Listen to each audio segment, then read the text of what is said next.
Panahon na para magmatata sa kamatuoran. Okbo na nato nga itong mga Biblia. Uban sa pag-abri sa tuwang mga kasing-kasing. Og inobanan sa hapsay nato nga paghunahuna. So, dapat kalmado ta og mapainubsanon. Mao nang uban, mga yabag sila, mahitaso na sila.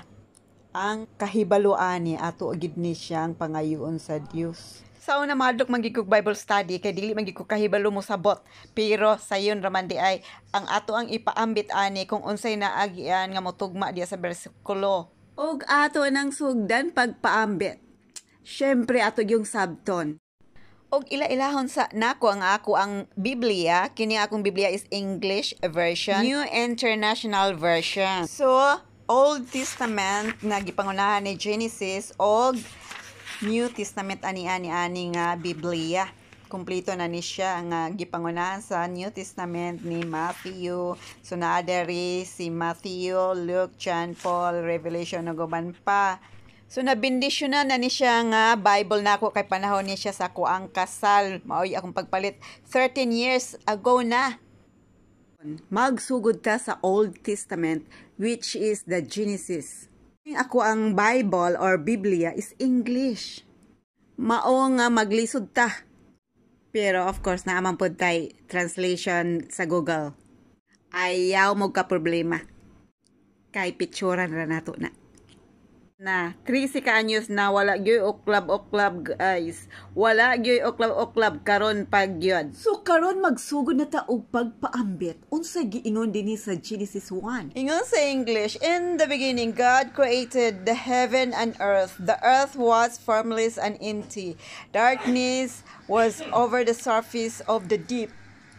And the Spirit of God was hovering over the water. Klaruha ra agoy ang translation kay grabe kahalap. So laban ta sa Tagalog version. Gipasabot nga sa pasimula nilikha ng Diyos ang langit at lupa. Ang lupa ay walang laman. Ang kadiliman ay nasa kalaliman.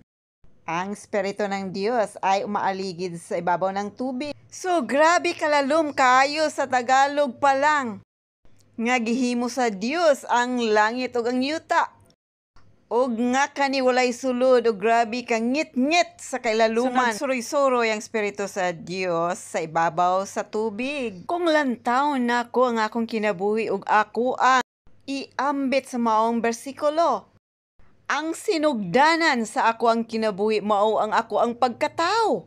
Og syempre sa tong pagkatao kana gi-arrange na sa Dios ang tanan.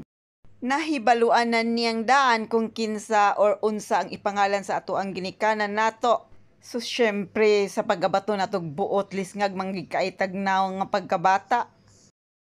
Unya, grabe kang ngit-ngit ang panginabuhi, ngit-ngit pa sa alkitran.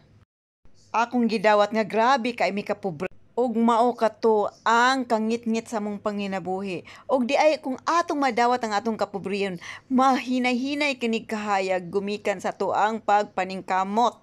So mao lamang ka na nga ako ang ikapaambit ni aning bersikulo nga Genesis 1. Ang pasimula or ang sinugdanan sa ako ang kinabuhi. Ikaw, unsa ang imuang ikapaambit ni ani? Dako nga kalipay ang Dios kung anaa usab ikaw ikaambet. God bless us!